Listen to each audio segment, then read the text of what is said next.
Siguiendo las actividades asignadas en su proyecto de Derecho Romano 1, nos disponemos a debatir sobre lo que es las cosas y el patrimonio, pero no antes de decir que en términos en latín, res significa cosa, que en términos jurídicos tiene un conocimiento muy importante, que quiere decir los bienes.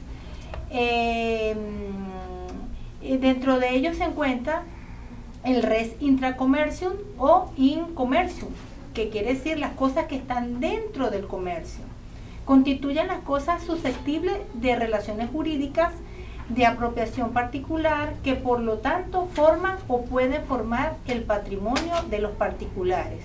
Son denominados res privata y según el modo de transmisión se clasifican en res mancipi y res non mancipi. Esta diferenciación cayó en desuso con Justiniano en el año 531. El res mancipi, los romanos veían el res mancipi como una propiedad de particular de importancia para ellos, al menos principios de Roma.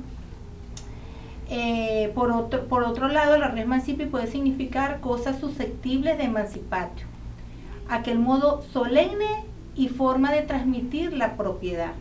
O bien, si sostenemos que con el término mancipatium se designaba antiguamente la propiedad res mancipi, sería cosa que tenemos en propiedad, en auténtica propiedad. Añadiremos, y según esto, originalmente sería esta la única cosa susceptible de propiedad, mientras que el res non mancipi habría de entenderse con cosas que no dan lugar a la propiedad. Emancipación en el derecho romano de los tiempos clásicos, la emancipación era una venta ficticia, ¿verdad? Imaginaria, realizada libran entre el enajenante y el adquiriente, ante 5 testigos y librepe. Debían todos ellos ser púberos y disfrutar del comercio, salvo que el objeto de la venta fuese de un bien inmueble. La cosa objeto de transferencia tenía que estar presente y sobre ellos ponía la mano del comprador declarado ser su propiedad, y golpeando la balanza con una pieza de cobre que entregaba al vendedor como símbolo de haber pagado el precio por la emancipación. Se adquiría la propiedad, pero no la posesión, que solo tenía lugar mediante la entrega para forzar a la cual el adquiriente podía ejercitar la acción reivindicatoria. Dentro de esto tenemos también en la res non mancipi. Era el dominio de la cosa, non mancipi, se transfería a través de la tradición. La tradición consistía en la simple entrega de la cosa al que deseaba adquirir el dominio. El acipien, que era el acreedor, acompañaba a la intención de hacer dueño al adquiriente.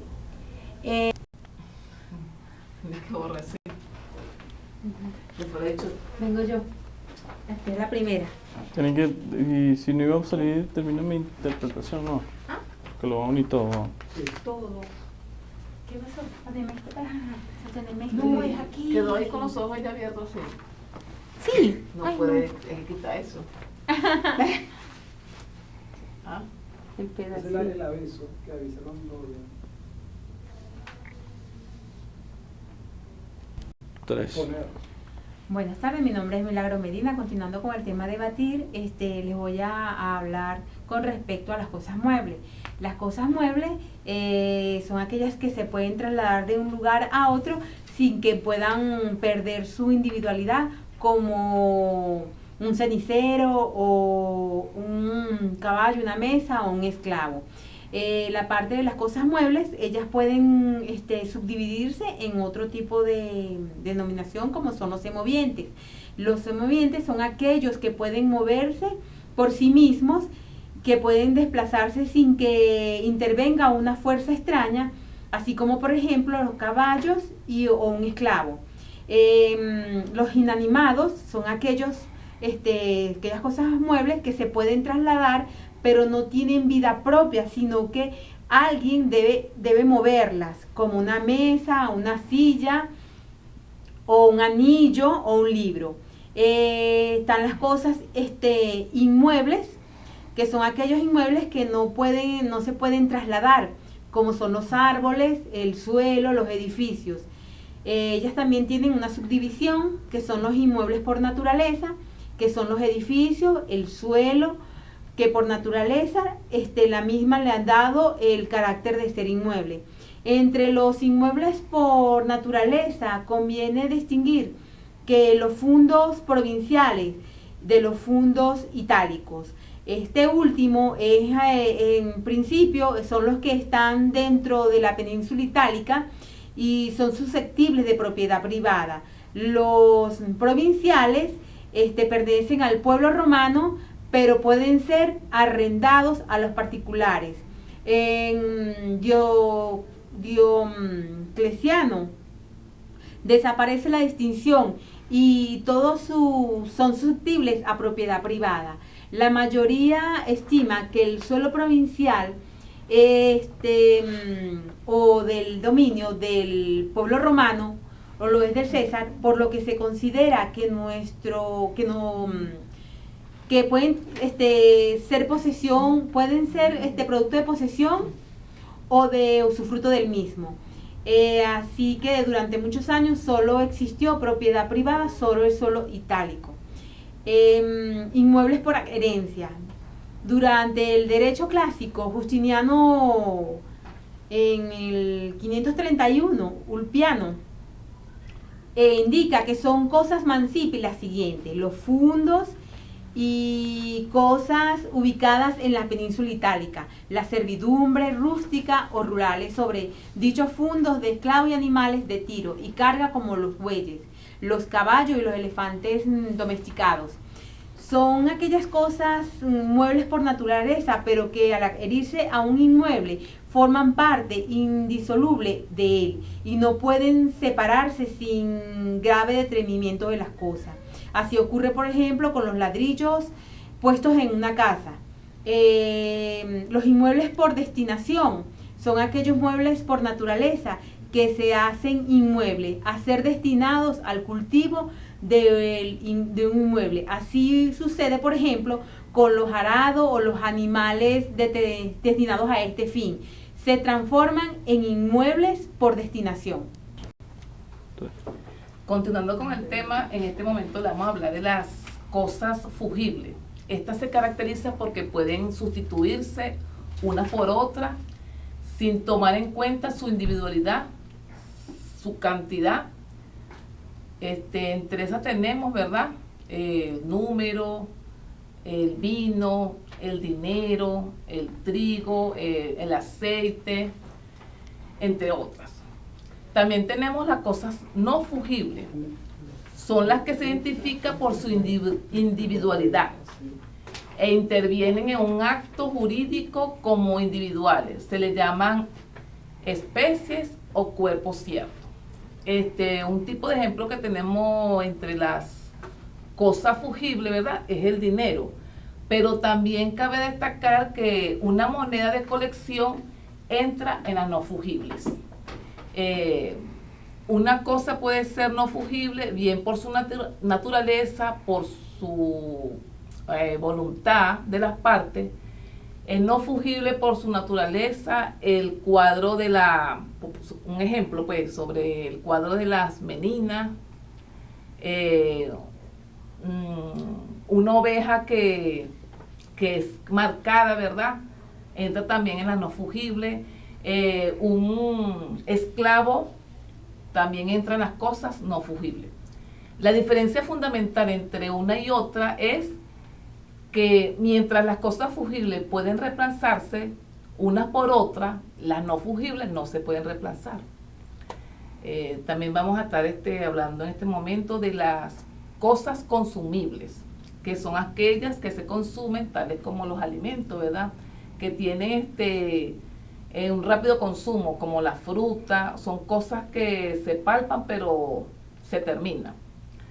Pero también tenemos aquellas que son inconsumibles, que son aquellas que se usan pero no se consumen.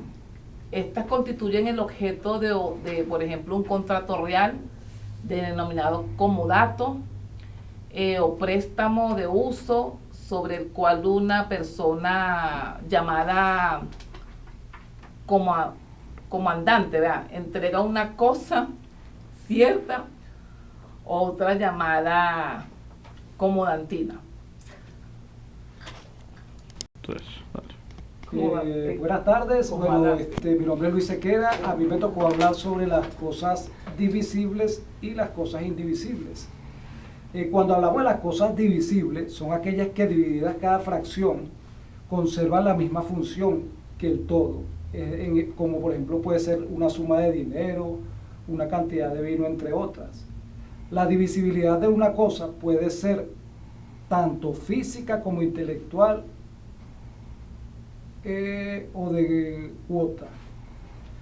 La cosa es físicamente divisible cuando se le puede dividir, separar en partes, conservando su individualidad, cada una de ellas, por ejemplo como un rebaño de ovejas, una cantidad de dinero o el trigo, que aunque se hable del rebaño, se pueden dividir en partes iguales, pero siempre se conserva el conjunto. Entre las cosas indivisibles son aquellas que no pueden dividirse sin que se produzca destrucción de la cosa o disminuya su valor, como una estatua, un edificio o un libro. En cambio, físicamente indivisible cuando la división física de la cosa importa destrucción de la misma, una oveja, un caballo o una bandeja de plata. Es decir, un caballo es indivisible, o sea, al sacrificarlo y matarlo, o sea, no puede ser divisible sino indivisible, no pasa a ser. Ajá, hay cosas que no tienen división, ni por lo cual como la servidumbre. O sea, una servidumbre pertenece a alguien, o sea, un servicio, porque se habla en los tiempos de Roma. En la parte del patrimonio, podemos hablar el origen del mismo, que deriva del vocablo latino patrimonium, que se refiere a los bienes que el hijo tiene heredado de su padre o de su abuelo. Ajá. En sentido restringido, patrimonio equivale al conjunto de bienes de familia que se obtienen por herencia, y en sentido jurídico amplio, de término designa los derechos y las cargas que tiene un individuo. Ajá. Vamos a definir el concepto de patrimonio. Patrimonio lo podemos definir para cada persona como el conjunto de sus derechos y de sus obligaciones, apreciadas en dinero y constituyendo una universalidad jurídica al compendio, solo que tienen un valor pecuniario.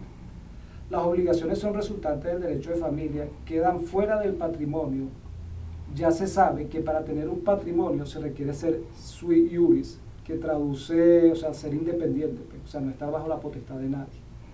Entre las características del patrimonio, son las siguientes: constituyen una universalidad jurídica, los bienes que lo integran forman una masa abstracta, independiente y distinta de cada uno de sus componentes. El patrimonio está compuesto por activo y el pasivo de la persona. Existen patrimonios sin titular, hereditas jacens, es transmisible en sucesión hereditaria, es garantía común de los acreedores y está integrado por los derechos reales y los derechos personales. 3. Bueno, siguiendo con las instrucciones que nos fueron giradas en el subproyecto de Derecho Romano 1, cumplimos con las asignaciones de la tarea en el módulo número 5, el cual fue el tema que nos tocó tratar. Entre ellos estuvimos integrando el equipo Milagro Medina, Eni Soto, Lucila Morán y Luis Sequera, de servidor.